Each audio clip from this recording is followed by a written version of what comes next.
el director es que reconocen que hubo un error humano, es decir, hay inspectores, hay supervisores, y en este caso habría sido los supervisores los que cometieron un error. Pero ya te pongo en contacto entonces con Horacio García para que respondamos las preguntas del caso, Eduardo. ¿Qué tal, García? ¿Cómo le va? ¿Cómo anda?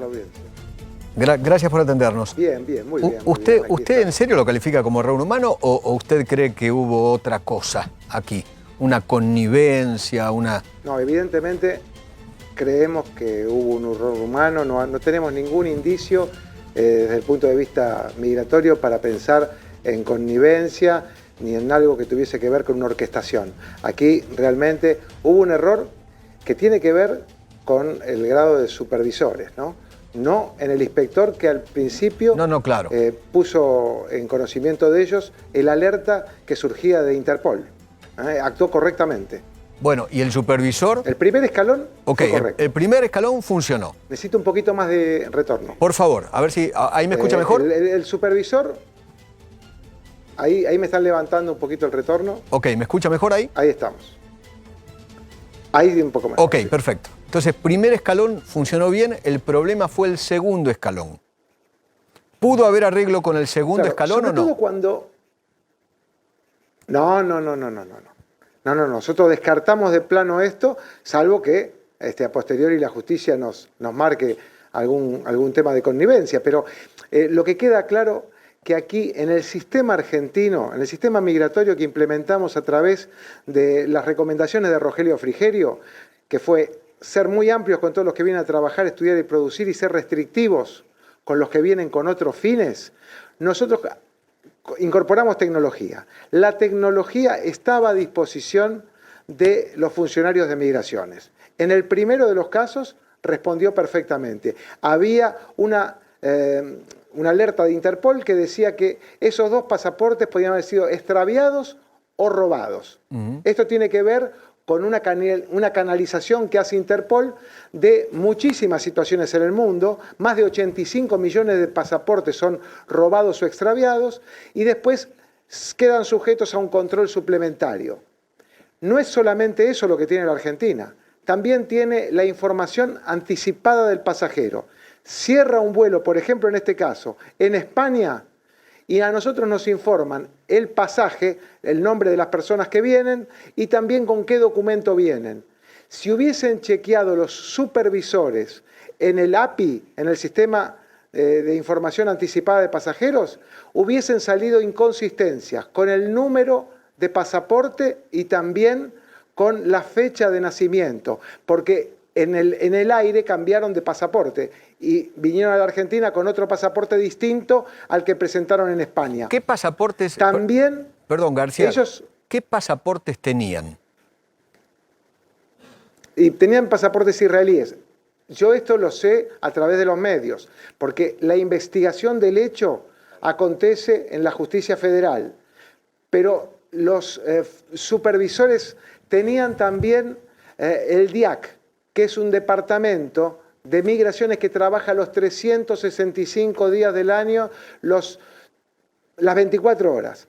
Ahí había información de inconsistencias en el sistema estadounidense, a través de los convenios que firmó el ingeniero Macri con Obama. Los pusimos en práctica y tenemos la información de los Estados Unidos. Por lo tanto, había ahí también inconsistencias. También los supervisores tenían que haber seguido una vía jerárquica. Es decir, el inspector que hizo bien el trabajo anotició al supervisor. La supervisora tendría que haber llamado a un coordinador y no a un supervisor de su mismo grado.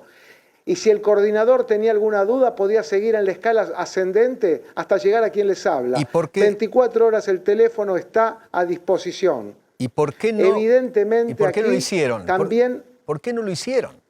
Bueno, esto es lo que hay que dilucidar también en un sumario administrativo que estamos instrumentando y que va a tener... Horacio, a ver si entendí. Sí.